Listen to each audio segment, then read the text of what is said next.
Breaking news: declining official records of Christian community in Pakistan raise serious concerns. A serious issue has emerged across Pakistan regarding the Christian community, as a large number of Christian individuals and families remain unregistered in Union Council records and still do not process Pakistani national identity cards.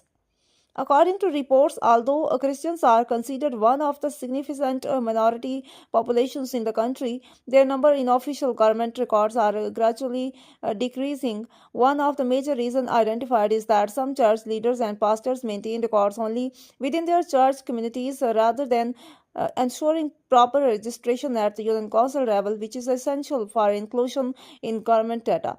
In response to this growing concern, Act News Channel has launched a special campaign aimed at identifying and registering those Christian families who are still undocumented or lack national identity cards.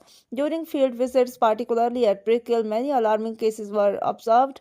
Where even small children had no official registration.